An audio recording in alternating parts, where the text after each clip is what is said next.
Karena bagi mereka Allah-Allah yang lain itu sudah tidak mampu menolong. Nah, padahal sebenarnya kalau kita lihat cerita ini Bapak Saudara, mereka hanya alat yang dipakai oleh Allah Israel. Semua bangsa-bangsa ini hanyalah alat yang dipakai oleh Allah Israel untuk melakukan penghukuman, untuk menyatakan karya bagi setiap bangsa yang ada saat itu Bapak Saudara. Mereka tidak tahu Mesir dan Ethiopia yang Tuhan akan pakai, yang Tuhan akan permalukan di sini. Tuhan pakai Raja Asyur untuk mempermalukan mereka. Kenapa Mesir dan Ethiopia? Karena bangsa ini adalah bangsa yang diharapkan oleh Israel untuk membantu mereka dari Asyur. Sehingga Tuhan mau mempermalukannya. Tuhan mau menyatakan karyanya, kalian sama kalian saling perang-perangan, saling habis satu dengan yang lain. Bahwa tidak ada yang lain yang mampu menolong seorang satu pun.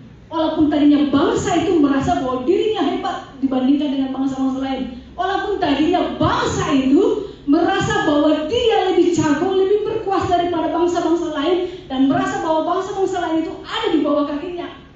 Pada kenyataannya mereka hanyalah alat yang dipakai Tuhan untuk menyatakan karyanya bagi bangsanya, bagi umatnya. Itu sebabnya tidak ada hal lain yang dilakukan seorang umat Tuhan adalah selain bersandar kepada Tuhan saja. Walaupun tadinya mereka berharap ada bangsa yang akan kuat menolong mereka, ada bangsa yang akan menolong mereka dengan segala peralatan perlengkapan peperangan, tetapi itu tidak mampu sebenarnya. Hanya Tuhan adalah tempat persandaran yang teguh, tempat pengaduan, tempat mengandalkan kekuatan. Itu sebabnya sebagai umat Tuhan kita lihat di sini, saya ingin memberi tema adalah bersandar kepada Tuhan saja. Bersandar kepada Tuhan saja. Lalu apa hal-hal yang perlu kita pelajari dari ayat-ayat ini Bapak Saudara? Kalau kita lihat di ayat 1 dikatakan di situ, pada tahun ketika panglima yang dikirim oleh Sargon Raja Asyur tiba di Asdod lalu memerangi dan merebutnya. Ya banyak sekali sebenarnya kalau kita lihat firman Tuhan, sejarah atau historis yang selalu dituliskan kepada setiap kita yang mau membaca kebenaran firman Tuhan. Di situ dikatakan pada tahun ketika panglima. Jadi yang pertama yang saya lihat adalah bahwa setiap kali terjadi sesuatu atau peristiwa itu dituliskan untuk kita menjadi bahan pelajaran, untuk bagi kita menjadi bahan pelajaran yang untuk kita ikutin Bapak Saudara. Tahun ketika dikatakan di situ panglima yang dikirim Sargon itu Raja Asyur. Nanti kalau kita baca di dalam 2 Raja-Raja pasal 18 itu Bapak Saudara coba silakan ke sana sebelum kita lanjutkan ke berikutnya nanti. Ya mungkin bisa ditutup dulu untuk Yesaya. Kita masuk ke 2 Raja-Raja pasal 18.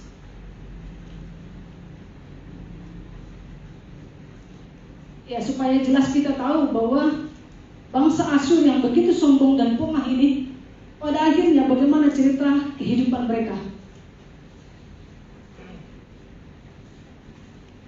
2 Raja-Raja pasal 18 dari ayat 13 dikatakan di situ, dalam tahun ke-14 zaman Raja Hizkia majulah Sanherib Raja Asyur menyerang segala kota berkubu negeri Yehuda lalu merebutnya. Jadi tadi ada Sargon, kemudian ada Sanherib, kemungkinan adalah orang ini bapak anak begitu ya, bapak anak. Jadi Raja Asyur datang untuk menyerang kepada Yerusalem atau bangsa Israel, ya sebagian Yerusalem begitu ya. Nah, kata pada tahun itu menuju kepada suatu waktu atau historis atau suatu peristiwa. Nah, suatu peristiwa yang terjadi yaitu tentang Asyur yang sedang berjaya kala itu dan mampu memerangi negeri-negeri lain di sekitarnya. Sejarah mencatat Bapak Saudara, sejarah mencatat bahwa pengakuan Raja Asyur sudah menguasai 46 negeri-negeri yang berkubu, yang termasuk kuat-kuat begitu yang mereka menguasainya. Dan itu merupakan suatu hal yang menakutkan bagi bangsa-bangsa lain termasuk Yehuda saat itu. Jadi bisa dibayangkan karena saking berkuasanya negeri ini, bangsa-bangsa lain di sekitarnya itu sudah ada di bawah kakinya begitu ya. Dan itu merupakan suatu ketakutan apabila Raja Asyur atau bangsa Asyur itu mencoba untuk menguasai bangsa-bangsa yang lain lagi begitu, termasuk Yehuda.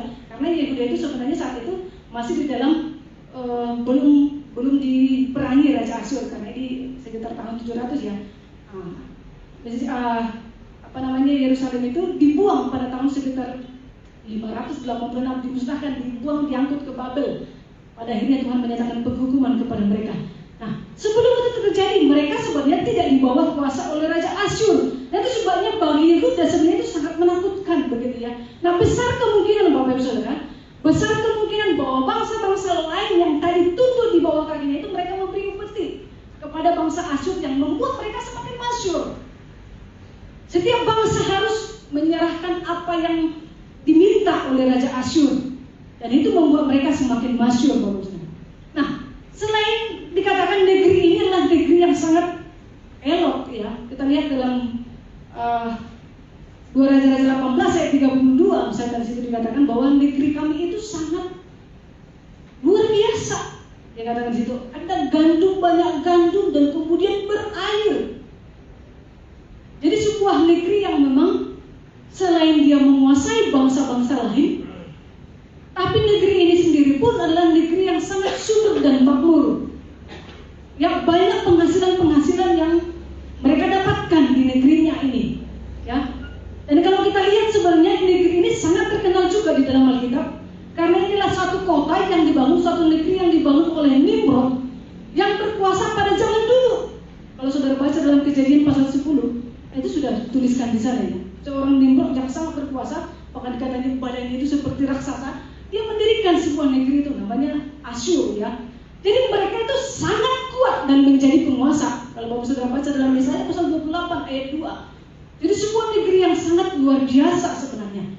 Nah, kalau kita lihat bangsa Israel atau Yehuda saat itu, yang dikatakan bahwa dia adalah umat pilihan Allah, pun ketakutan terhadap kekuasaan bangsa ini. Bayangin itu, bangsa yang dipilih oleh Allah, bangsa yang katanya adalah percaya kepada Allah, bangsa yang katanya melihat perbuatan Allah yang begitu banyak dan besar, ketakutan terhadap bangsa yang memerangi bangsa-bangsa lain. Jadi bangsa Israel sendiri pun kemungkinan sama prinsipnya, begitu ya, dengan orang-orang ini. Bagi mereka sepertinya Allah itu tidak ada apa-apanya, begitu. Sama saja ternyata dengan Allah-Allah yang lain, tidak mampu melepaskan mereka dari bangsa yang kuat seperti bangsa Asyur. Nah, ini pandangan yang salah, ya, harusnya. Nah, sebelum Tuhan melepaskan bangsa Israel dari bangsa Asyur ini, Bapak Saudara, coba kalau kita lihat Hizkia itu, Hizkia atau bahkan raja-raja sebelumnya, tentu mereka memberikan apapun yang mereka minta sebagai upeti. Ya, kalau kita baca selanjutnya dari ayat 14 tadi, saudara bisa lihat, ya, dari 2 Raja-Raja pasal 18 ayat 14. Hizkia dikatakan di situ, Raja Yehuda mengutus orang kepada Raja Asyur di Lakis dengan pesan, "Aku telah berbuat dosa, undurlah daripadaku. Apapun yang kau bebankan kepadaku akan kupikul." Ini perkataan seorang Hizkia terhadap Raja Asyur. Lalu apa yang terjadi selanjutnya?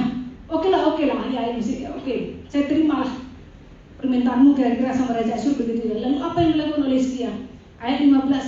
Hizkia memberikan segala perak yang terdapat dalam rumah Tuhan dan dalam pembendaharaan istana raja. Pada waktu itu Hizkia mengerat emas dari pintu-pintu dan dari jenang-jenang pintu bait Tuhan yang telah dilapisi oleh Hizkia, Raja Yehuda. Diberikanlah semuanya itu kepada Raja Asyur. Lalu dia memberikan apa yang tadinya bait suci yang sudah dilapisi dengan emas diperbaiki oleh dia, begitu ya. Lalu kemudian digerak lagi, dibuang lagi untuk diberikan kepada Raja Asyur. Karena apa? Ketakutan dia. Bagaimana mungkin seorang raja, ya, bagaimana mungkin seorang raja, rajanya bangsa Israel, bangsa umat pilihan Tuhan, tetapi dia malah takut terhadap bangsa lain. Seolah-olah bahwa dia tidak mempercayai bahwa Tuhan itu sanggup menolongnya. Seolah-olah bahwa Tuhan itu tidak bisa andal-andal. Ini yang dilakukan oleh Hizkia. Padahal Bapak Saudara, kalau kita lihat perjalanan sejarah sebelumnya, bahwa bangsa-bangsa ini sebenarnya tidak terlepas dari masalah-masalah. Semua mereka kalau kita baca dalam Alkitab itu selalu masalah satu, kemudian muncul masalah yang lain, selalu begitu. Setiap mereka, begitu ya. Nah, itu sebabnya kalau kita lihat kehidupan kita juga sama. Sebagai orang Kristen kita tidak pernah bisa lepas atau bebas dari masalah. Atau kita mungkin sering problem atau penderitaan hidup. Nah, bisa saja sebenarnya bukan hanya masalah biasa yang terjadi dalam kehidupan kita, tapi banyak masalah yang menakutkan seperti yang dialami oleh bangsa-bangsa Israel ini. Kalau kita lihat sejarah ini, Bapak Saudara, sekali lagi saya kembali ke sini. Hizkia sebelumnya sudah diceritakan tentang hidupnya. Kalau baca dari ayat 18, dari ayat pertama misalkan, Hizkia itu diceritakan tentang biografinya seorang raja yang sangat baik. Karena bangsa Israel itu berganti-ganti rajanya, lalu kemudian diceritakan biografinya. Kebanyakan itu adalah orangnya jahat. Mereka menyembah berhala, kemudian mengakibatkan umat Tuhan untuk menyembah kepada berhala. Banyak cerita-cerita begini yang terjadi. Ya, hanya 1-2 orang saja sebenarnya raja yang sangat baik mengikuti teladan Daud, begitu ya, seorang raja. Nah, Hizkia salah satu, termasuk di situ kalau saudara baca di ayat 18 itu, ayat 7 dikatakan di situ, maka Tuhan menyertai dia kemanapun juga ia pergi berperang. Nah, karena dikatakan sebelumnya sudah diceritakan tentang kebaikan Hizkia, begitu ya. Ia beruntung kemanapun ia pergi berperang, ia beruntung.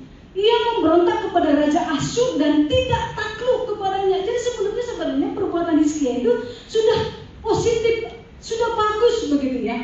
Sudah menunjukkan seorang raja yang benar-benar berkenan kepada Tuhan. Dia sudah menunjukkan itu bahwa dia tidak mau takluk kepada Raja Asyur. Dia memberontak, dan itu yang Tuhan mau sebenarnya, begitu ya. Tetapi kemudian di ayat selanjutnya apa yang terjadi? Hizkia pun ikut ketakutan. Karena mungkin bisa saja dia melihat bangsa-bangsa lain sudah mulai atau sudah dikuasai oleh Raja Asyur. Itu yang dia membuat dia khawatir, dia merasa bahwa enggak bisa lagi saya berontak, enggak bisa lagi saya tidak takluk, kayak begitu ya. Sehingga apapun yang diminta oleh Raja Asyur dia berikan, termasuk seperti yang saya katakan tadi, dia mengerat emas-emas yang tadinya sudah dia perbaiki baik suci, dia ambil kembali untuk diserahkan kepada Raja Asyur. Ini yang dilakukan oleh Hizkia, Bapak Saudara. Dan barangkali ini juga yang sering terjadi dalam kehidupan kita, bahwa sikap yang ditunjukkan oleh Hizkia itu kemungkinan besar orang percaya juga banyak melakukan hal yang sama. Mereka sangat ketakutan untuk suatu waktu, mereka sangat ketakutan dan tidak mempercayai Tuhan dalam kehidupannya. Ya, ini menjadi gambaran kepada kita. Kadang-kadang kita menjadi begitu kuat untuk satu hal masalah, begitu ya.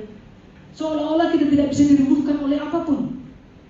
Tapi saat kita lemah dan bahkan kita untuk mengingat Tuhan saja tidak bisa. Mengingat Tuhan saja kita tidak bisa. Saat kita kuat, haleluya, puji Tuhan. Tuhan baik, luar biasa. Dia dahsyat. Tapi di satu waktu, oleh karena ada masalah yang menurut kita itu menakutkan bagi kita, lalu kemudian kita menjadi lemah. Bahkan untuk mengingat Tuhan saja mungkin kita akan sulit. Seperti seorang Hizkia, tadinya dia begitu baik. Saya punya Tuhan yang luar biasa, dia katakan begitu. Saya tidak mau takluk kepadamu, Allahku lebih besar daripadamu, karena begitu ya. Tapi mungkin ketika dia memandang ke sana kemari, orang sana sudah kena, orang sana sudah kena, orang sana sudah kena. Lalu dia sendiri pun mulai ikut ketakutan. Dia mulai mengikuti apa yang dikatakan oleh Raja Asyur. Bapak Saudara yang dikasihi Tuhan, saya tidak tahu ketakutan apa yang sedang melanda kita barangkali akhir-akhir ini. Kita ketika melihat orang lain terjatuh, dia pun terjatuh, dia seorang yang kuat kok dia bisa jatuh. Waduh, ini pun kena juga.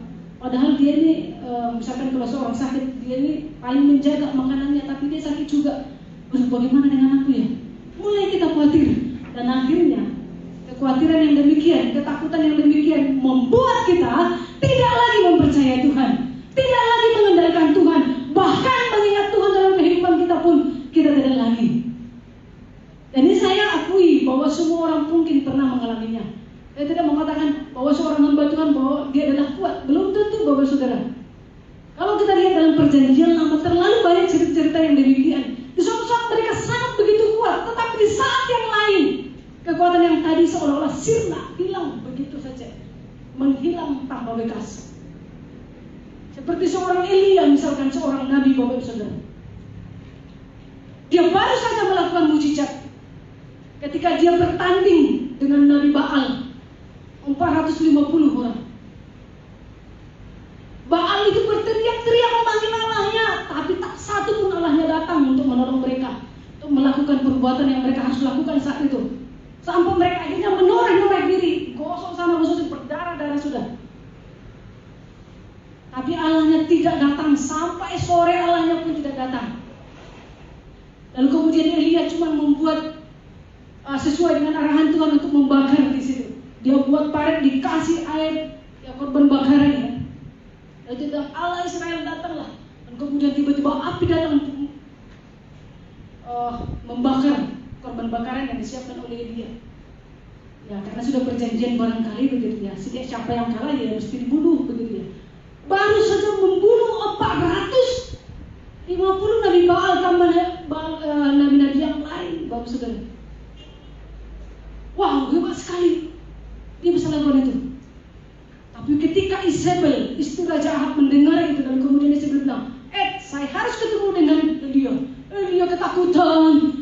Seorang istri, Raja bilang, saya hanya harus ketemu dengan Elia. Elia ketakutan dan dia kemudian pergi lari mengungsi. Dan dia bilang, Tuhan, matilah aku Tuhan, matilah aku. Ada seorang perempuan saja yang hanya berkata seperti itu. Barusan sudah membunuh 450 nabi. Kehidupan orang Kristen barangkali juga demikian, Bapak Saudara. Seringkali karena dia mengarahkan perhatian atau dia melihat pertolongan dari tempat-tempat yang lain, ketika orang lain tidak lagi menolongnya, ketika orang lain tidak lagi bisa diharapkan, dan dia merasa ketakutan, sehingga dia tidak lagi mempercayai Tuhan. Dia tidak lagi mengandalkan Tuhan. Nah, ini sebenarnya menjadi pelajaran perlu bagi kita orang-orang Kristen, bahwa apapun situasi yang menakutkan yang seringkali datang menghampiri kita, itu jangan sampai membuat kita tidak lagi mempercayai Tuhan. Karena apabila kita tidak lagi mempercayai Tuhan, apabila kita tidak lagi mengandalkan Tuhan, bukankah itu suatu kebinasaan? Sebab Tuhan berkata, terkutuklah orang yang mengandalkan manusia. Ketika seseorang berharap kepada yang bukan Tuhan, kepada yang bukan Allah kita yang sembah, maka orang itu sedang berada di bawah kutuk. Itu yang dikatakan dalam firman Tuhan. Jadi firman Tuhan mengajarkan kita bahwa apapun yang terjadi, situasi menakutkan seperti apapun keadaannya, harus arahkan pandangan kepada Tuhan. Hanya Dialah tempat persandaran kita, hanya Dialah tempat kita berserah, tempat kita mengandalkan. Tidak ada yang lain, Bapak Saudara. Semua yang ada di dunia ini sifatnya fana. Mereka sama seperti Nabi Raja Asyur. Kita akan lihat berikutnya apa yang terjadi dengan mereka. Begitu pungahnya mereka. Apa yang Tuhan lakukan terhadap bangsa ini? Apa yang Tuhan lakukan terhadap bangsa ini? Itu benar-benar tak masuk di akal, Bapak Saudara. Ya, ketika itu mereka mengejek bangsa-bangsa lain. Kalian yang minum air kencing. Kalau Saudara baca nanti ini ya, itu banyak ceritanya sebenarnya agak lucu gitu. Kalian gak ada apa-apanya, Allah kalian udah gak ada, Allah kalian udah pergi, lihat Allah sana itu gak ada yang sanggup menolong. Mereka mengejek umat Tuhan. Mereka mengejek Allahnya Tuhan, Allahnya bangsa umatnya ini. Gak ada yang sanggup menolong. Tuhan kalian pun di mana gak akan pernah sanggup menolong kalian. Raja Asyur berkata begitu lewat suruhan-suruhannya. Lalu saat itu Yesaya berbicara dan kemudian datanya oleh Hizkia, bagaimana ini kita mengatasi seperti ini? Kita sudah diejek, kita sudah dihina dan lain sebagainya. Dan mereka berdoa kepada Tuhan. Apa yang terjadi, Bapak Saudara? Kalau Bapak Saudara baca, coba lihat. Di dalam 2 Raja-Raja 19 ayat 35 sampai 37. Apa yang terjadi kepada mereka? Enggak ada perlawanan apapun, enggak bawa pedang, enggak bawa kuda, enggak bawa apapun.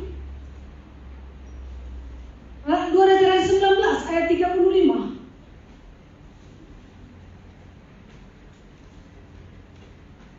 Maka pada malam itu keluarlah malaikat Tuhan. Lalu dibunuhnyalah 185 orang. 185.000, bukan orang ya tadi, 1.000 orang di dalam perkemahan Asyur. Keesokan harinya pagi-pagi tampaklah semuanya bangkai orang-orang mati belaka. Sebab itu berangkatlah Sanherib Raja Asyur dan pulang, lalu tinggallah ia di Niniwe, karena di ibu kotanya ya. Pada suatu kali ketika sujud menyembah di dalam kuil di surat Allahnya, yang tadi dibanggakannya begitu ya, maka Adramelek dan Sarezer, anak-anaknya membunuh dia dengan pedang dan mereka meloloskan diri ke tanah Ararat. Kemudian Esarhaddon anaknya menjadi raja menggantikan dia. Gak ada perlawanan dari bangsa itu. Ketika mereka sujud datang kepada Tuhan, ketika menghampiri Tuhan, ketika mengandalkan Tuhan, maka tidak perlu membawa pedang, tidak perlu membawa apapun. Apa yang terjadi? Bangkai-bangkai banyak sekali ditemukan di perkemahan Asyur itu. Itu mudah, bukan? Kalau mereka berperang, mereka juga yang akan mati. Mereka nggak punya kekuatan untuk melawan Raja Asyur. Mereka nggak punya perlengkapan senjata yang demikian ampuh, yang begitu lengkap. Misalkan begitu nggak ada, Bapak Saudara. Tapi Tuhan melakukan hal yang demikian. Karena tidak ada yang sama dengan Allahnya Israel. Tidak ada. Allah lain memang tidak akan mampu menolong negerinya. Tapi Allah Israel tidaklah demikian. Allah Israel adalah Allah yang kita sembah, itu adalah Allah yang mengatasi segala hal. Allah yang melakukan perkara-perkara besar. Allah yang sanggup menolong setiap umatnya apabila mereka berseru dan datang kepadanya.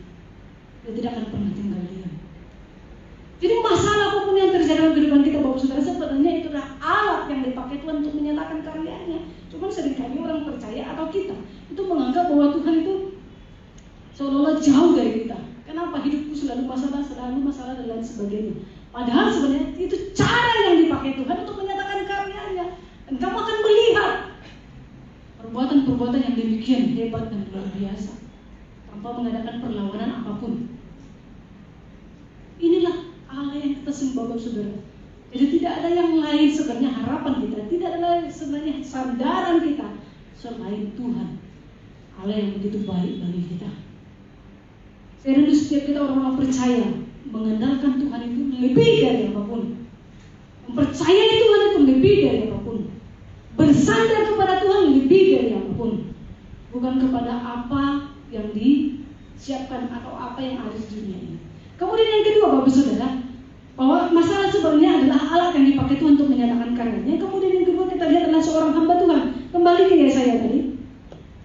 Yesaya tadi, seorang hamba Tuhan itulah sebenarnya model yang dipilih oleh Allah. Kita lihat Yesaya, Bapak Saudara. Ayat 2 dikatakan situ, pada waktu itu berfirmanlah Tuhan melalui Yesaya bin Amos firman-Nya, pergilah dan bukalah kain kamu dari pinggangmu dan tanggalkanlah kasut dari kakimu. Lalu ia pun berbuat demikian, maka berjalanlah ia telanjang dan tidak berkasut. Ya, ini sebenarnya Yesaya dipanggil oleh Allah untuk melakukan hal demikian, ya. Tuhan suruh untuk menyampaikan pesan dan menyampaikan pesannya secara visual, begitu ya. Ya, bukan cuma audio. Ya, kalau audio itu cuma menyampaikan pesan lewat pendengaran begitu. Tapi ini langsung diperagakan. Ya, ini supaya orang lebih jelas dan paham begitu ya. Tidak hanya mendengar tapi melihat. Jadi audio visual begitu ya. Jadi kedengaran kemudian juga melihat.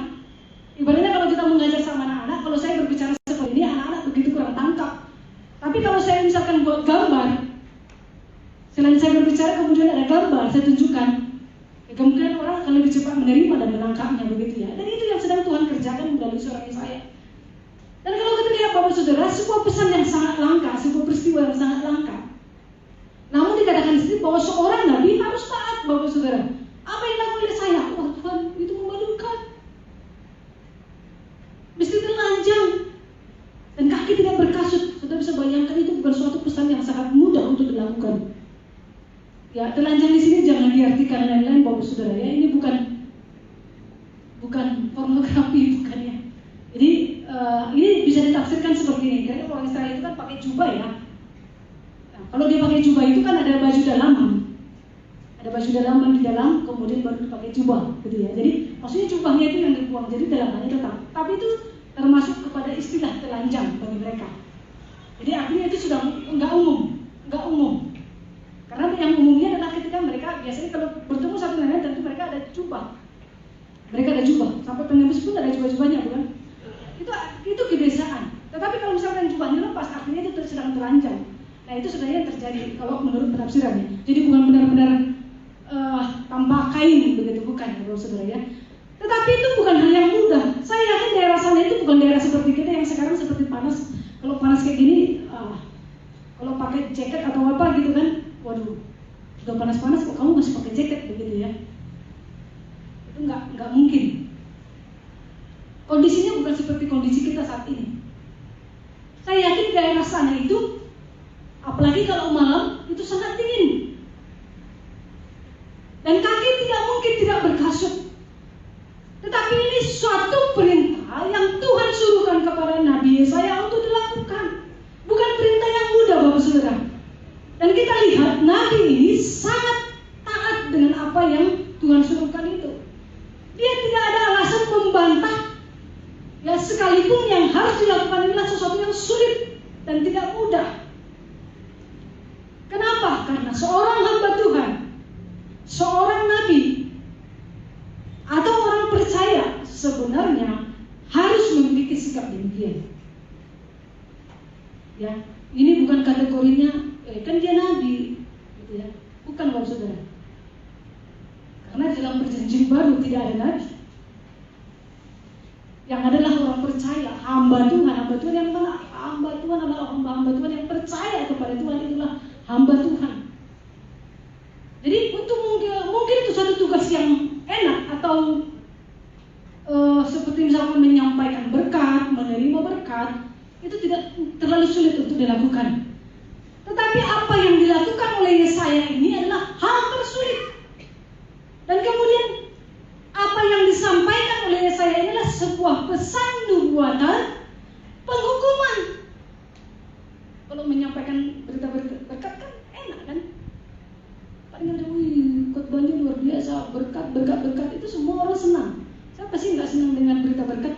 Tapi coba kalau misalkan beritanya, pesannya itu tentang hukuman, tentang teguran, tentang yang mengerikan. Mungkin kita ngeri kali ya, apa seperti ini ya? Mungkin kita berpikir demikian, Bapak Saudara. Jadi nggak mudah menyampaikan pesan penghukuman, pesan teguran. Menyampaikan berkat atau menerima berkat itu adalah sesuatu yang lain dan mudah. Tapi tidak demikian yang dilakukan oleh saya. Melakukannya juga dengan cara seperti itu, hal sulit. Dan kemudian beritanya pun berita penghukuman. Nah, itu yang kita pelajari dari kehidupannya saya, bahwa seorang hamba Tuhan adalah seorang yang mesti dan mutlak itu taat. Kita adalah orang-orang percaya yang disebut sebagai hamba-hamba Tuhan. Apakah kita taat terhadap apa yang Tuhan suruhkan kepada kita? Ini menjadi pertanyaan secara pribadi bagi kita masing-masing. Kata taat seringkali kita hubungkan dengan berkat-berkat Tuhan. Apabila taat, maka ada berkat yang menyertainya. Misalkan, coba kamu taat, pasti ada berkatnya. Begitu ya. Tetapi tidak selamanya demikian, Bapak Saudara. Ada satu perintah misalkan di dalam Alkitab yang Tuhan suruhkan kepada kita. Sebenarnya berkatnya nggak kelihatan di situ, walaupun ada sebenarnya, itu kita nggak bisa berkali. Apakah kita bisa taat dalam hal itu? Misalkan Tuhan katakan, pikulah salib dan ikutlah aku. Pikulah salib dan ikutlah aku, Tuhan Yesus katakan demikian. Apakah kita berani melakukan hal itu? Sebenarnya kan berkatnya nggak begitu kelihatan di situ. Kok kita dipanggil untuk menderita sih? Begitu ya. Mungkin dalam konsep berpikir kita seperti khotbah minggu lalu, kalau orang Kristen itu hidupnya kan mulus, enak, gitu, berkat banyak, melimpah, dan kemudian kalau ada persoalan, selalu aja terselesaikan dengan cepat. Apakah demikian adanya? Sementara panggilan Tuhan adalah panggilan untuk menderita. Panggilan untuk menderita, jangan diabaikan, Bapak Saudara. Firman Tuhan itu selalu seimbang. Berkatnya ada, ya kita tinggal besar kali. Kehidupan kekal itu sudah berkat yang melimpah juga. Tapi jangan salah, Kristen itu dipanggil untuk menderita. Dipanggil untuk menderita di dunia. Kalau Tuhan katakan pikulah salib, bersedia tidak? Ini salah satu perintah oleh Tuhan yang disuruhkan kepada orang percaya. Apa kita bisa taat? Tuhan katakan juga dalam Paulus berkata dalam Filipi, dikatakan bahwa kepada kamu dikaruniakan bukan saja yang percaya, tetapi juga menderita untuk itu. Di panggilan Kristen itu bukan untuk menjadi berkat saja, Bapak Saudara, tapi panggilan seorang Kristen adalah pikul salib. Menderita itu juga bagian dari panggilan seorang Kristen. siap atau kita hanya mau menerima yang enak-enak saja dari seorang Kristen. Berkat Tuhan melimpah, ya, kesembuhan, mujizat dan lain sebagainya. Lalu kemudian yang lain kita abaikan. Artinya kita salah menafsirkan firman Tuhan kalau begitu. Dalam firman Tuhan, kalau Bapak sudah baca dalam perjanjian baru, penderitaan, pikul salib, hal-hal yang tidak enak pun terjadi dalam kehidupan orang-orang percaya.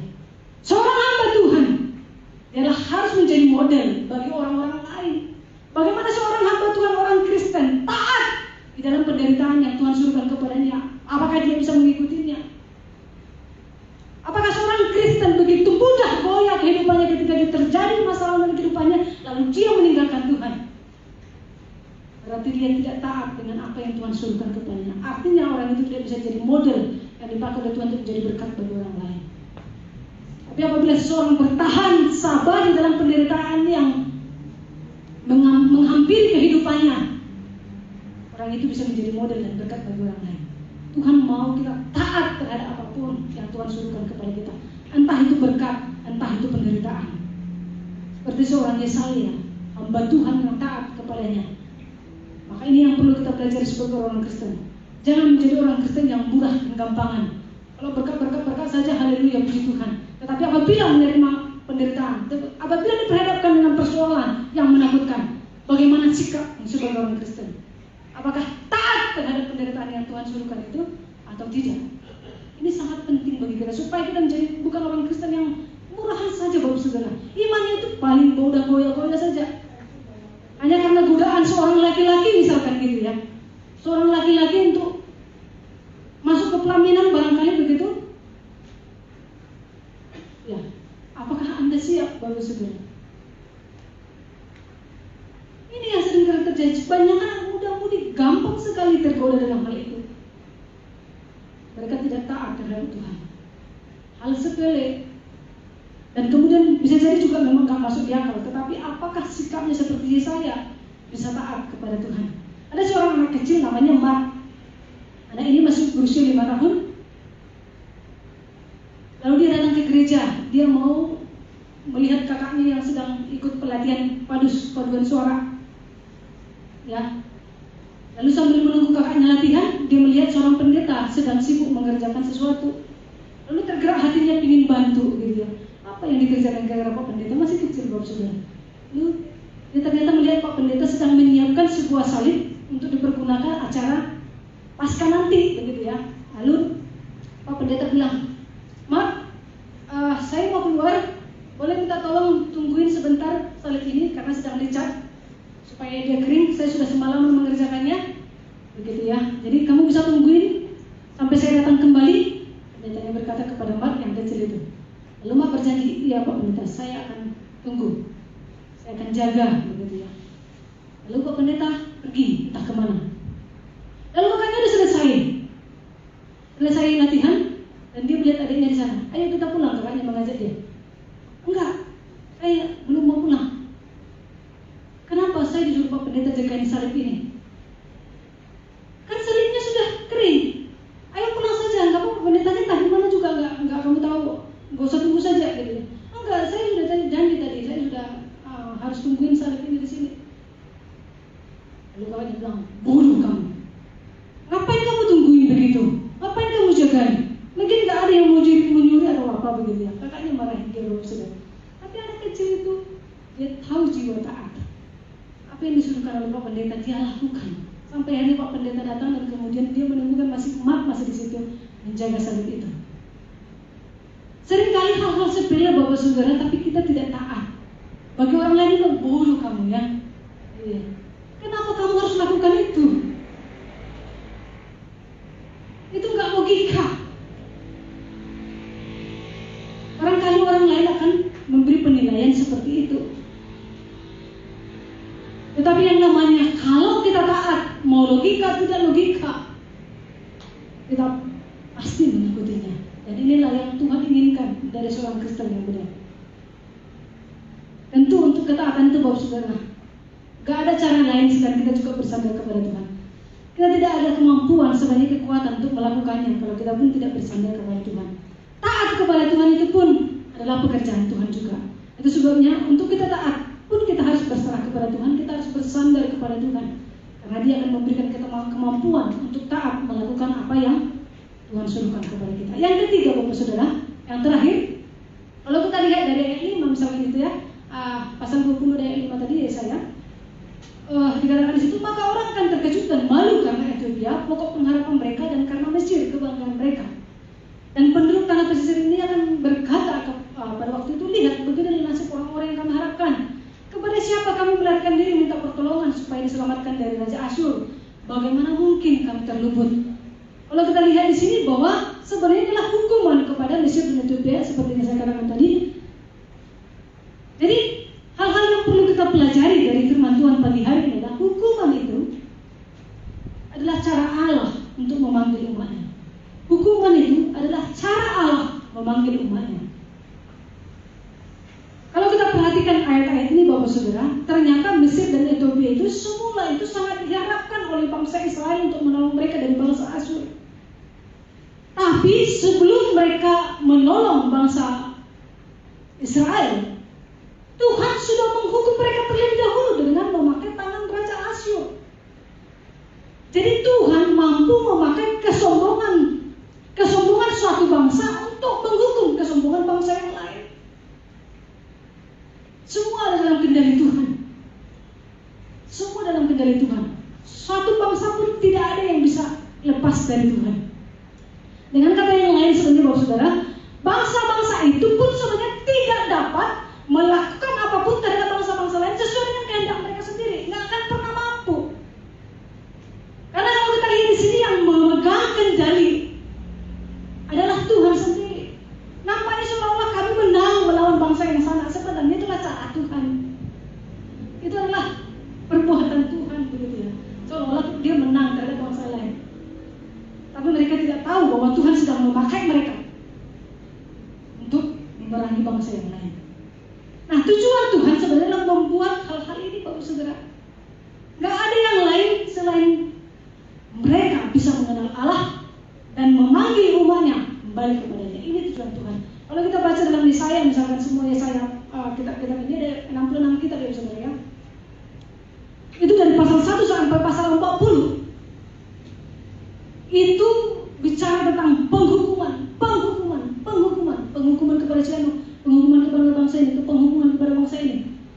Tetapi kalau baca dari pasal 40 sampai 66 itu berita tentang keselamatan. Ini saya selalu katakan bahwa Alkitab itu selalu seimbang Bapak Saudara kan. Ya. Dihukum, dibabat.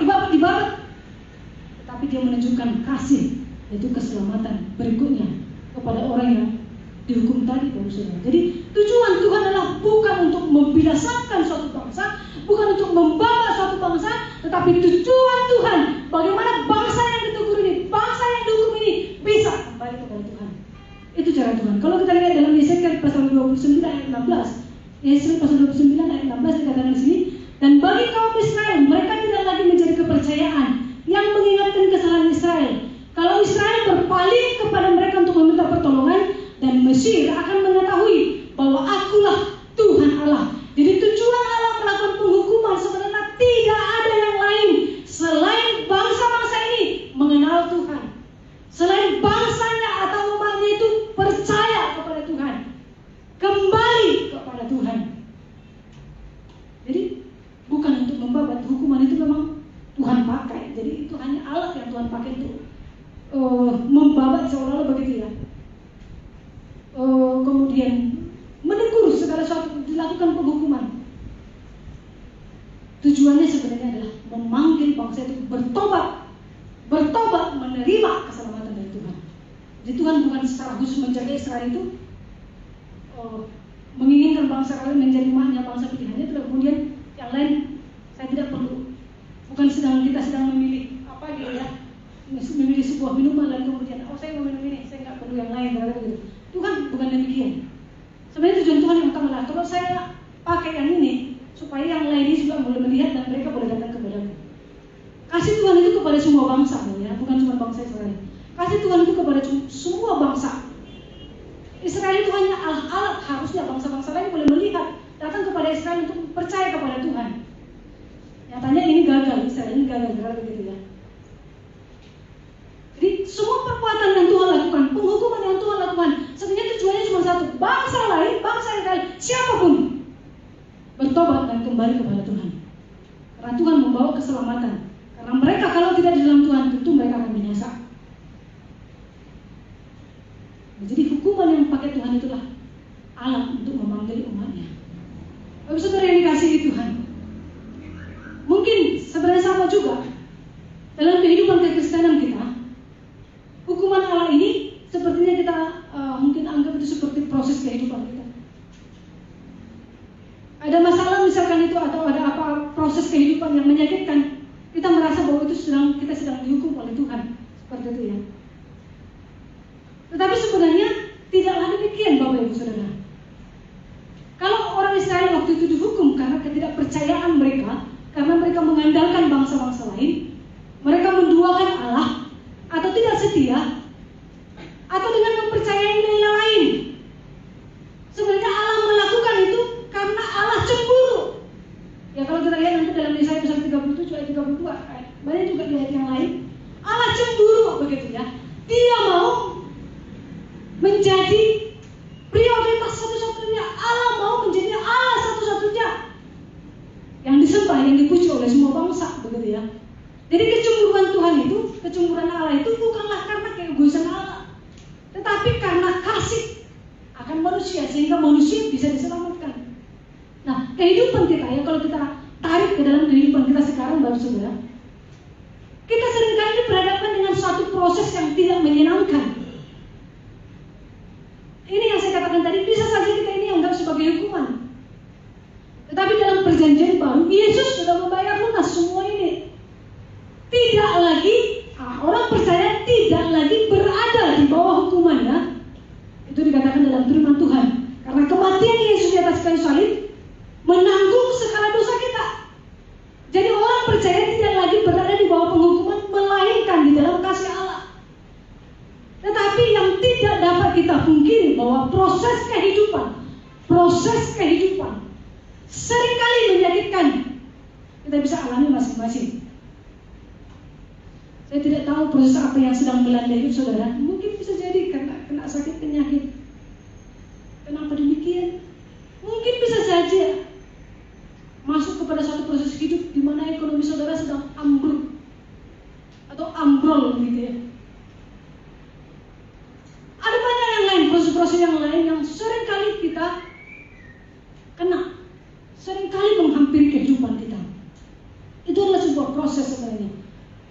Sebenarnya itulah kita harus menjadikan itu menjadi waktu untuk terus datang kepada Tuhan, kesempatan untuk datang terus kepada Tuhan. Ya, jadi kita mengingat segala kebaikan Tuhan dan kemudian jangan sampai terintimidasi oleh iblis. Itulah gara-gara kamu begini, itulah gara-gara kamu begitu. Jadi begitu kamu kan, seringkali iblis akan berkata begitu. Oh itu gara-gara kamu gak begini, ya itu kenapa? Apakah saudara pernah mengalami begini? Ketika berhadapan dengan satu proses kehidupan lalu kemudian itu mungkin karena kamu gak kayak gini, itu mungkin karena lain, banyak sekali. Nah, perlu kita sadar bahwa Allah itu telah menyelamatkan kita Bapak Saudara. Allah telah menyelamatkan kita. Tetapi kalaupun kita masuk dalam satu proses kehidupan, memang tidak apa-apa, itu hanyalah proses yang memang kita harus jalani sampai akhirnya kita kembali kepada Tuhan. Itu harus menjadi kesempatan bagi kita untuk datang kepada Tuhan, mengandalkan Tuhan, mempercayai Dia, sekalipun jalan yang kita jalani itu terasa buntu Bapak Saudara. Nah, itu Tuhan sebutnya di dalam firman Tuhan yang mengajarkan kita untuk tetap bersandar kepada Dia, mengandalkan Dia, berharap kepada Dia untuk selamanya. Sesuai dengan 1 Petrus 5 ayat 10 dikatakan demikian. Dan Allah sumber segala kasih karunia yang telah memanggil kamu dalam Kristus kepada kemuliaannya yang kekal akan melengkapi, meneguhkan, menguatkan dan mengokohkan kamu sesudah kamu menderita seketika lamanya. Jadi selama di dunia ini kita akan kena kepada proses hidup itu. Jangan anggap sebagai hukuman. Memang itu akan terjadi Bapak Saudara. Seketika memang itu akan terjadi kepada hidupmu karena firman Tuhan. Tetapi Dia akan membawa kamu kepada kemuliaan yang kekal. Kemudian Dia akan melengkapi kita, meneguhkan, menguatkan, dan mengokohkan kamu. Bisa saja kita berhadapan dengan proses kehidupan yang menyakitkan, tetapi bersandar kepada Tuhan seharusnya hal yang kita lakukan untuk bisa mengatasi segala keadaan apapun dalam kehidupan kita. Untuk penutup saya mau sampaikan sebuah cerita. Suatu ketika Pangeran Albert dari Inggris mengunjungi laboratorium seorang ilmuwan. Ilmuwan ini bernama Lion Lefevre. Itu karena bahasanya bahasa Inggris ya. Lion Lefevre. Yang menurut sekretaris atau penulis biografi si Lion ini namanya Wemyss ya, Wemyss Wright. Ketika pangeran dan ilmuwan itu berdiri dekat ketel timah yang sedang mendidih, Lefevre bertanya, apakah yang mulia percaya kepada ilmu pengetahuan? Tentu saja, ini jawabnya Pangeran Albert. Lefevre mencuci tangan pangeran itu, lalu kemudian dimencuci dengan larutan dan kemudian memintanya menggunakan tangannya untuk mencedok ke dalam logam yang mendidih tadi. Kemudian sang pangeran mencelupkan tangannya ke dalam ketel itu dan mencedok logam itu dengan telapak tangannya, dan dia tidak terluka.